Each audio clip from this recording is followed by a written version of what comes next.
Le 7 juin 1935 paraissait dans l'Action française la critique de François Vineuil du film américain Roberta, texte intégral.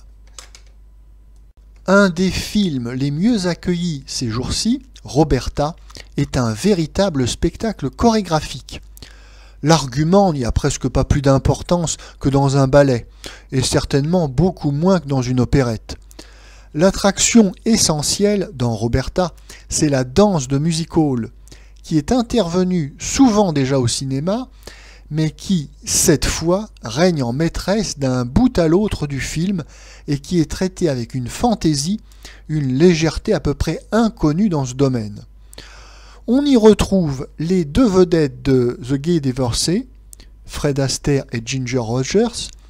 L'harmonie de ce couple est encore plus parfaite.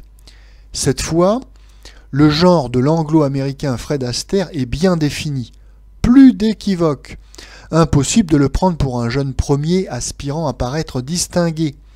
Ce joyeux escogriffe est d'une lignée faubourienne, populaire, en dépit de l'habit des complets fins accusant sa souple et osseuse silhouette. Il y a dans ses épaules, ses hanches, une gouaille qui sent les bastringues de New York, mais les étonnantes arabesques de ses gestes, de ses pas, frisent aussi la fantasmagorie. Plus que jamais, on souhaiterait voir Fred Astaire dans une bouffonnerie hoffmanesque. Nous le verrons sans doute un jour tourbillonner sur un cheval au galop, entraînant avec lui sa partenaire, qui l'égale presque en sûreté, Ginger Rogers, qui pourrait être physiquement une girl charmante et banale entre mille, mais rayonnante à force d'être saine et bien plantée. Je suis persuadé que le regretté Levinson aurait reconnu chez Astaire et Gingers, spécialistes de valse et de claquettes, l'âme de la danse qui n'habite pas d'ambitieuse et artistique chorégraphie.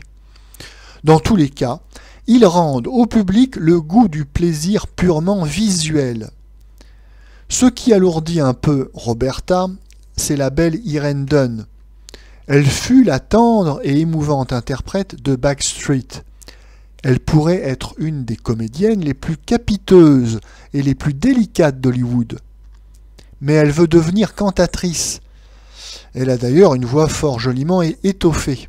Par malheur, elle ne chante que des airs ineptement languides et que nous subissons une dizaine de fois, quand ce serait déjà trop, de 3 récidives.